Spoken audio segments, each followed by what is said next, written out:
podcast Medicina do Futuro. Hoje vamos falar sobre hormônios e saúde com a doutora Renata Vidal. Doutora Renata, que é obstetra, ginecologista, especializada em patologias da mulher, colposcopia, doenças do colo do útero, agora com especialização em cirurgia íntima regenerativa e professora da UEMS há muitos anos, né, doutora Renata? Muito bem-vinda. É uma honra ter você aqui. É um prazer eu estar aqui com você, participando desse evento, né, desse seu projeto, que é um projeto maravilhoso. Estou adorando. Eu que agradeço. Imagina, a gente está aqui só para realmente divulgar informação para as pessoas a respeito de temas que elas às vezes não têm muito conhecimento. Então a gente podia começar falando, por exemplo, desses hormônios sexuais, né? Que as pessoas acham que é uma fonte para a juventude. É uma fonte de juventude mesmo, esses hormônios? Na verdade, a gente sabe assim, a gente nasce com esses hormônios, né, doutor? Desde quando você sai, né, da barriga da sua mãe, você tem esses hormônios e esses hormônios são os que mantêm a gente nessa capacidade plena que a gente tem até uma certa idade, né? Então, à medida que essa idade realmente chega e se aproxima, a gente começa a perder aquela vitalidade, né? Aquela coisa de fazer o que a gente quiser, no tempo que a gente quiser, a gente começa a sentir isso, né? Com a perda destes hormônios. O próprio Ítalo Rachid, né, fala, a gente não sabe Professor, se a gente envelhece porque perdeu os hormônios, a gente perde os hormônios porque envelhece. É o ovo e a galinha, né? É aquilo. E como que a gente consegue manter esses hormônios? Tem alguma forma? Na verdade, assim, um estilo de vida, e aí a gente vai falar, né, de todas as formas de manutenção de uma vida saudável a partir dos hormônios, claro, mas também do que acompanha, né, esses hormônios. É claro que só os hormônios sozinhos não vão ser suficientes, mas um estilo de vida saudável, com a prática de exercício, uma boa alimentação, aquela alimentação anti-inflamatória, uma alimentação mais leve, né, com menos açúcar e tal. E aí sim, acompanhando da suplementação de alguns nutrientes que por vezes falta pra gente, né? E a suplementação, e aí a reposição hormonal, né? É fisiológica e suficiente para cada pessoa, individualizada para cada organismo, né? Exatamente. A gente quer os hormônios na quantidade correta, não é um excesso de hormônio. Exatamente. Às vezes chega o paciente no consultório e fala assim, eu quero ficar bem grandão, doutor. Eu falo, olhe para o seu médico. O que você acha? Então, realmente... os níveis, né? Nem infra e nem suprafisiológicos, né? O ideal é o apropriado para cada pessoa, né? Exatamente. E o que eu acho interessante também é que quando você mantém uma rotina, uns hábitos de vida melhores, até quando você entra no climatério, você tem menos sintomas. Não é mais ou menos assim que funciona? Com certeza. Eu acho que você falou de uma fase importante na vida da mulher, que é o climatério, né? O climatério é aquele momento que antecede a menopausa em si, é aquele momento onde começa a haver ali uma oscilação dos hormônios das mulheres, né? E aí, com isso, vem sim alguns sintomas já, mas se você vive esse climatério de maneira leve, né? E já como uma experiência para a sua menopausa, né? Então, você tem sim um hábito de fazer exercício ou de se alimentar melhor, ou mesmo já de suplementar, né? É claro que sua menopausa e mesmo os sintomas vão ser mais brandos, mais a menos, com certeza. E por que tem umas que têm menos sintomas e umas que têm mais? Tem alguma razão?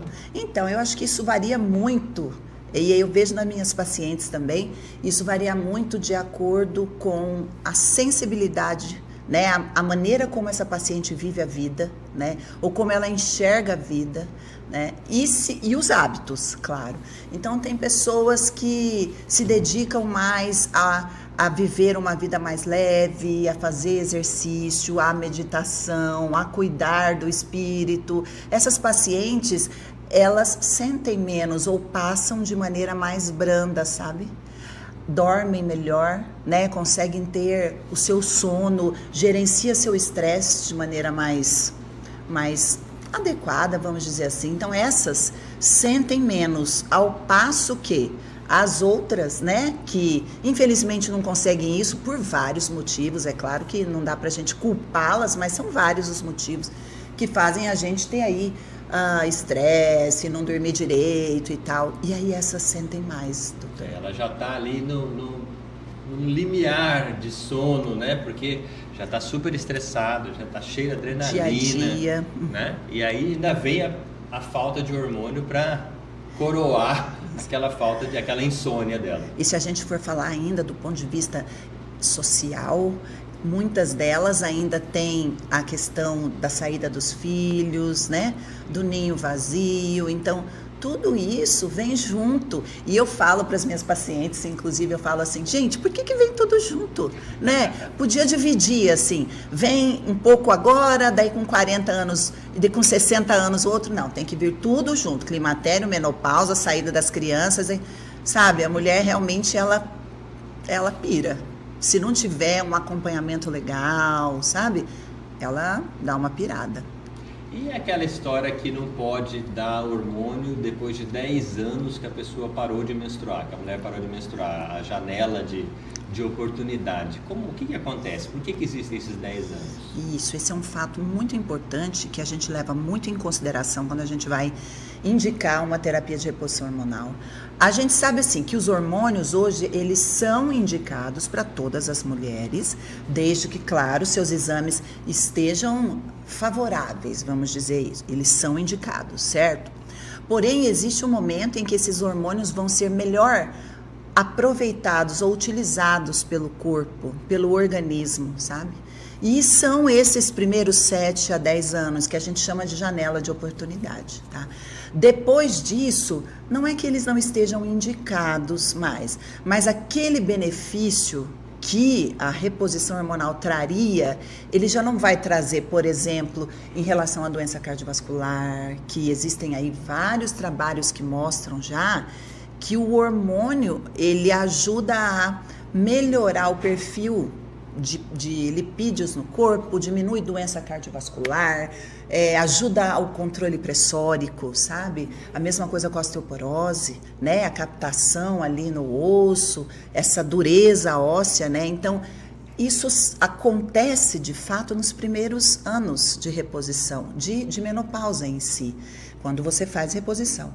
Agora, quando você perde esse período, eu não vou ter isso, certo? Eu não vou ter esse aproveitamento, mas eu vou ter os diversos outros, né? A questão da vitalidade em si, da energia, de você acordar disposta para, né, fazer suas atividades, de força muscular, da melhora da pele, da melhora da vagina. Então, eu acho que há sempre um espaço para reposição hormonal. E também, se ela utilizou nesses 10 anos, ela pode continuar utilizando. Com certeza. Não é porque passaram os 10 anos ela usando o hormônio que ela tem que parar. Se ela pegou a janela de oportunidade, melhor, ela pode continuar utilizando. Isso é. Se ela pegou, melhor.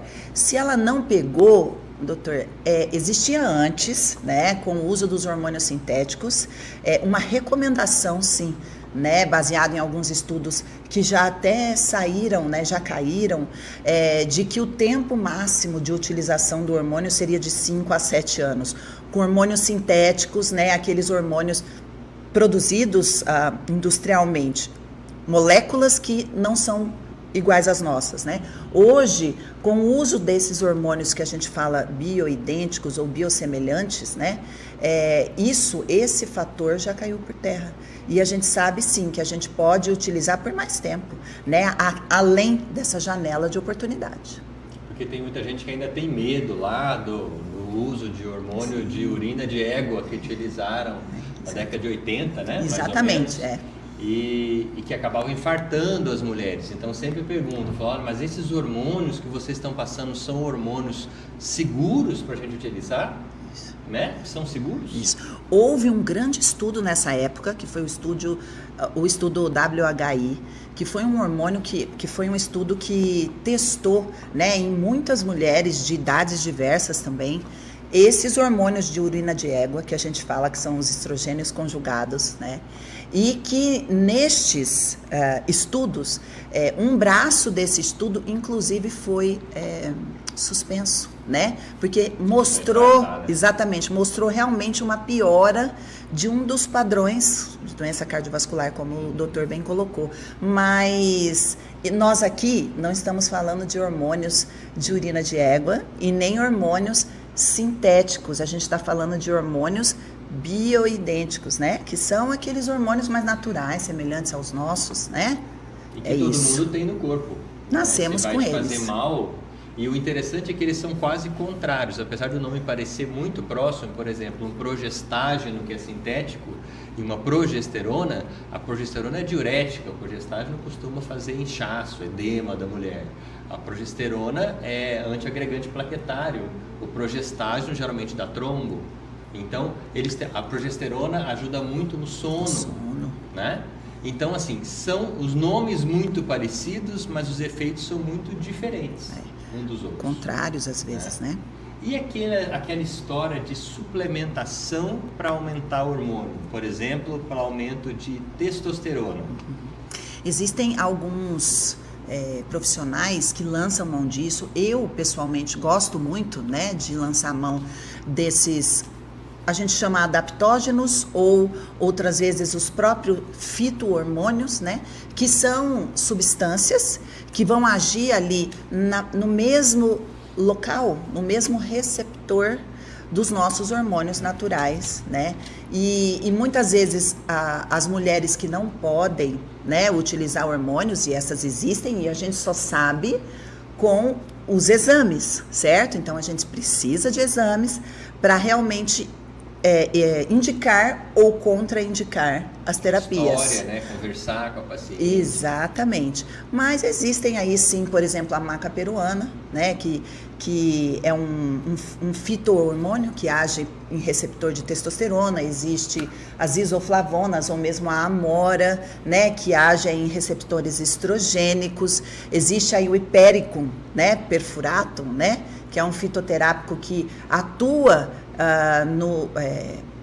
com sinergismo, atuando para depressão, né? Então ele tem um efeito progesterona-like, vamos dizer assim, né? Então existe sim, e eu pessoalmente gosto para aquelas pacientes que não podem, né? Por algum motivo. E até para homens, alguns desses são muito bons também. A dosagem geralmente é diferente de homem e de mulher, mas eu tenho alguns pacientes também que gostam muito da maca. Da maca ou do tríbulos, né? Que são que atuam nos receptores de testo aí, né? E o que mais que esses hormônios podem fazer? Porque a gente está falando muito de parte sexual, de ciclo, né? Mas a gente sabe que o hormônio melhora até, o testosterona melhora até o filme lacrimal, né? Em relação à dor, qual que é a sua experiência de usar hormônio diminuir dor do paciente? Na verdade, a gente sabe assim que cada hormônio esteroide, e esses hormônios são esteroides, tá? A gente não vai ter, assim, preconceito com o nome esteroide. Um hormônio esteroide é um hormônio que vem de colesterol, é por isso que eles chamam esteroide. E os nossos hormônios esteroides são esses três, estrogênio, progesterona e testosterona, mas o cortisol também é um hormônio esteroide, né? Existem alguns outros. E estes hormônios, cada um deles tem uma função específica, por exemplo, o estradiol, né? Ele tem a função de agir basicamente sobre a pele, sobre o umedecimento dessa pele, sobre o umedecimento das mucosas, ou seja, da vagina, né? Então, à medida que a gente começa a perder esse hormônio, a gente também perde a questão da umidade da pele, aí vem as rugas, aí vem, né, a flacidez, né? A testo, ela não age só sobre a questão sexual, mas também a questão da musculatura, tônus muscular, força muscular. Uma outra coisa importante que você falou, a questão do raciocínio, né? A questão de memória, então ela é muito importante nessa parte. E na dor também, né? Então existem trabalhos hoje em dia já mostrando da ação da testosterona para diminuir, né, as dores sistêmicas espalhadas que a mulher na menopausa, que vai caindo, né, os hormônios, elas começam a sentir. Não só a mulher, acho que os homens também, né? Começa a doer tudo, dói a batata, dói. E não é assim na articulação, é no músculo, né? Parece que é dentro, né? Então, tem sim. É claro que a indicação não é essa, mas com certeza você tem melhora nisso. Até nisso. E o interessante dessa estereogênese que vem lá do colesterol é que tudo bom, pode ir para um lado ou pode ir para o outro. Então, às vezes, você aumentou a testo de um lado, ela pode chegar até o cortisol também e aumentar o seu anti-inflamatório. Então, tudo ali vai trabalhando como uma orquestra. Quanto mais coisas você tiver ali para oferecer para o sistema, melhor ele vai funcionar. Exato. Então, a gente fala de muitos fatores que podem, inclusive, interferir nesse sistema. Então, hoje, em relação, por exemplo, à poluição ambiental, é uma coisa muito importante, porque vários desses poluentes são xenoestrógenos, são estrógenos estrangeiros. Então, eu queria que você me falasse um pouquinho, por exemplo, de plástico. O que é o plástico? Como é que funciona a história do plástico? A questão de um estilo de vida saudável, ele vai desde a alimentação em si, mas também o que você vai fazer com seus alimentos, né? Então, a forma como vai se alimentar, o tipo de alimento que vai comer, a forma como você vai acondicionar esses alimentos, né? Então, o guardar os alimentos em tupperware, que é uma coisa muito prática, né? Que toda casa tem. Mas, a partir do momento que você esquenta um tupperware, seja no micro-ondas, né? Uma comida quente dentro do tupperware, esse tupperware, ele vai soltar nesta comida xenoestrógenos, né? Que vai deixar aquela comida ali contaminada, né? E aí, um pouquinho daquilo com um pouquinho da bolachinha que você comeu, com um pouquinho do produto que você usou na face, protetor solar, ou de um batom, né? Que tenha também xenoestrógenos, parabenos, né, e tal, você vai juntando aquela quantidade de estrógenos. E hoje a gente observa o quê? Eu vejo muito isso, doutor. Uma gama de doenças que são estrogênio dependentes. A própria TPM, síndrome de ovários policísticos, sabe? São doenças do hiperestrogenismo, né? E hoje, assim, meninas, né, menstruando muito cedo, a mãe fazendo mamadeira e botando a mamadeira no micro-ondas para esquentar. Ou seja, né, contamina. Eu sempre sugiro para o paciente, falo, olha, coloque uma água dentro da mamadeira e experimenta, para você ver que gosto que tem, uma água quente. Muda o sabor.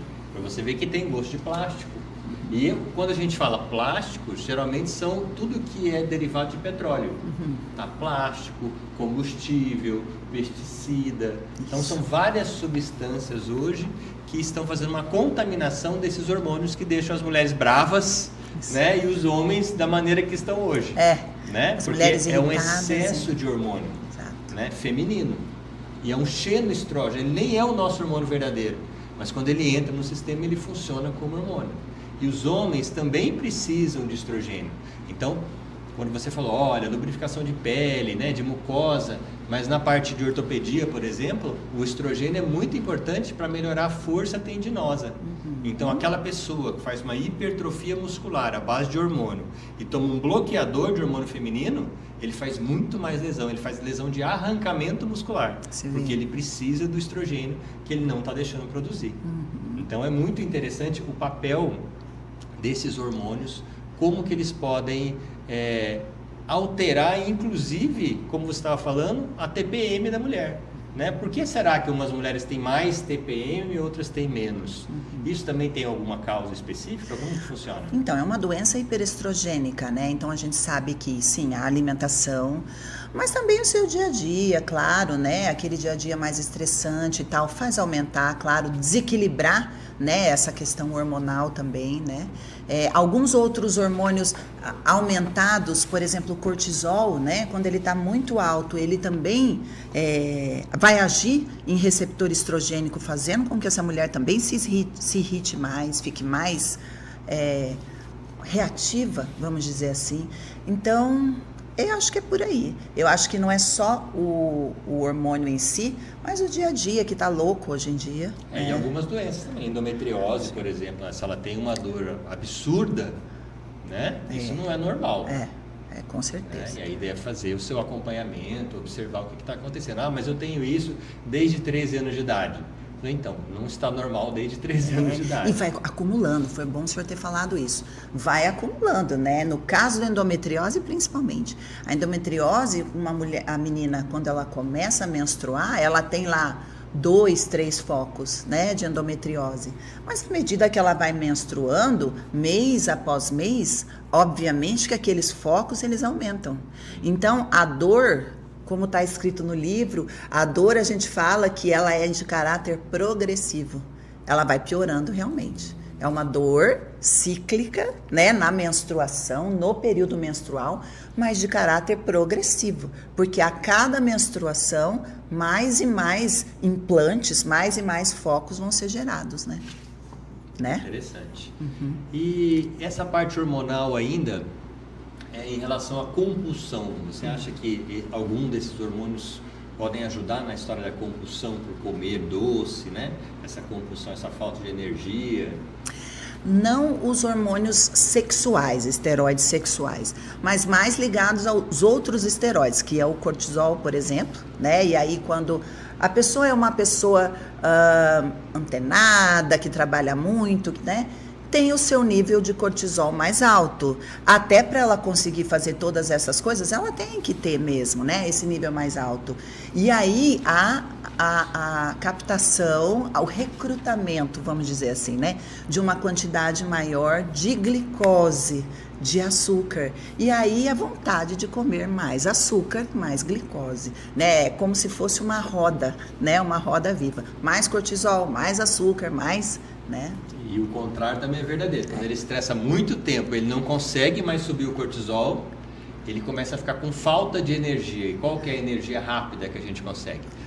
Açúcar. Pão, né? Fruta seca, né? Uma tâmara é como se fosse eu injetar uma glicose na veia. Ai, mas a tâmara é tão gostosa. Você pode até comer, mas tem que comer como um bombom.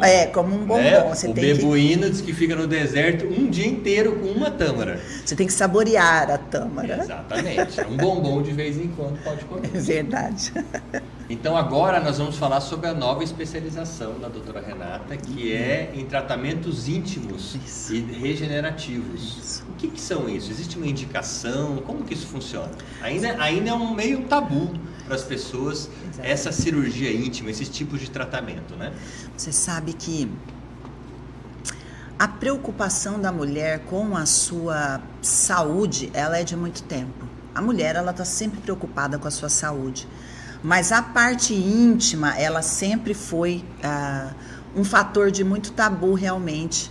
E de uns 8 anos para cá, tem se surgido essa nova especialidade dentro da ginecologia, que aí nós associamos muito aos dermatologistas, né? E o tratamento dessa região íntima, não só da cirurgia íntima em si, correção cirúrgica, né, de pequenos lábios, grandes lábios, aberturas ou roturas pós-parto, né? Então não só do procedimento cirúrgico em si, mas também aquele procedimento que ajuda a melhorar a pele local, que ajuda a melhorar a flacidez do local, né? Que ajuda a melhorar a lubrificação do local. E isso tá indicado não só, né, para aquelas mulheres mais jovens, mas principalmente para aquelas mulheres já no climatério, na menopausa, né, que vai começando a aparecer tudo isso e mudar a característica da sua área íntima, né, começa a murchar, vai tudo murchando, né, vai perdendo lubrificação, vai, né, e aí a medicina regenerativa íntima, ela veio na necessidade de suprir isso, né. Porque a gente tem uma ideia mais de parte estética, mas na verdade existe uma grande parte funcional. Sim, incontinências urinárias, a gente trabalha muito a questão da incontinência urinária, leve e moderada, evitando inclusive cirurgias, né, períneos ou cirurgias de sling, né, que são aquelas cirurgias de correção das perdas dos escapes urinários. Então, com algumas energias, a radiofrequência, por exemplo, a utilização do laser de Erbium, né, ou mesmo a utilização de bioestimuladores, né, produtores de colágeno, para melhorar o assoalho pélvico, para segurar a musculatura que retém a bexiga lá dentro. Então a gente tem conseguido evitar a cirurgia ou postergar essa cirurgia, né? Porque antigamente a gente pensava só no sling. Exatamente. Né? E agora houve um boom de novos tratamentos, né? Muitos vindos até da dermatologia. Exato. Mas com efeitos muito interessantes. Hoje eu trabalho numa clínica, que é a Clínica Visiac. Estou fazendo um trabalho lá muito interessante com a doutora Nayara, que é uma dermatologista maravilhosa aqui. Ela tem um laser muito bom lá, que é o laser de Zeig, é o laser Erbium, que trabalha a incontinência urinária com resultados desde a primeira aplicação. A paciente, eu já tive alguns retornos de pacientes de lá, os estudos falam isso, né? Mas eu já pude, na prática clínica, observar. Com uma aplicação, a paciente fala, doutora, não está escapando mais urina. Eu estou fazendo as atividades, né, como eu costumava fazer, e não escapa mais urina. Com uma aplicação, e a recomendação no geral são 3 aplicações, né? Mas eu já tenho tido esse feedback que é muito importante. Isso é uma aplicação como? Aplicação interna? Interna. Existe aí todo um preparo, claro, né, para a gente poder fazer, mas é uma aplicação interna, é uma ponteira específica, né, que a gente chama ponteira Atena. E faz a aplicação de 2 tipos de ponteiras específicas, uma 360 e uma 180, né? Então a gente aplica as duas na mesma consulta, no mesmo procedimento. Muito importante. E é claro que tem a parte estética também, que às vezes, né, a mulher está com vergonha, né, tá escurecida a área, vai colocar um biquíni. Né? Tudo isso também para auxiliar, porque às vezes você com aquilo ali vai fazer ela fazer mais esporte, ela conseguir fazer atividades que ela não estava fazendo mais. Se soltar até dentro do seu relacionamento, né? Então isso tem uma procura muito grande pelos clareamentos, e aí a gente utiliza o laser, né? E depois a aplicação de produtos mesmo cosmetológicos na região íntima para clarear, certo? Existem aí também os volumizadores, como para o rosto, né? O ácido hialurônico que a gente aplica na região íntima, em grandes lábios, para melhorar a proporção ali, né? Dos grandes lábios com os pequenos lábios. A gente sempre acha que murchou e que está tudo muito grande. Ah, doutora, mas o pequeno lábio está grande.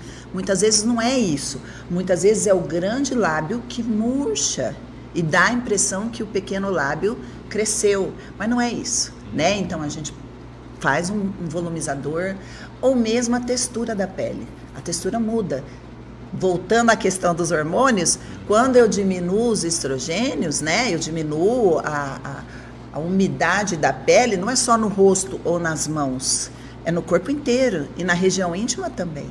E a região íntima é uma região que sua, que é fechada, que está constantemente em atrito, né? Então fica aquela pele ressecada, né? Judiada, vamos dizer assim, né? Então a gente aplica bioestimulador ali, né? Como na face. E eu sempre falo também que numa necessidade pode até associar uma cirurgia plástica junto também, né? Sim. Se houver a necessidade, uma abdominoplastia, Exato. Tudo isso pode pegar aquela área íntima e também conseguir um levantamento. Exatamente. Fazer uma pitose daquilo, né? Eu acho que é isso, pessoal. Doutora, quer falar mais alguma coisa? Queria agradecer ao Dr. Daniel. Conheço o Dr. Daniel de longa data, né? Falo que eu admiro muito ele, porque ele é uma pessoa muito dinâmica. Faz tudo, faz um monte de coisa ao mesmo tempo. Tem uma menininha linda, né? E eu queria agradecer, né, por esse convite, te dizer que eu estou à disposição para vir aqui. Se tiver dúvidas, as pacientes quiserem perguntar, tá? Eu vou deixar com o Dr. Daniel meu telefone, meus endereços, né? Estou atendendo na minha clínica e na clínica Visiac. E estou aqui, é só me chamar. Eu adorei, espero que vocês tenham gostado também e até semana que vem. Até semana que vem.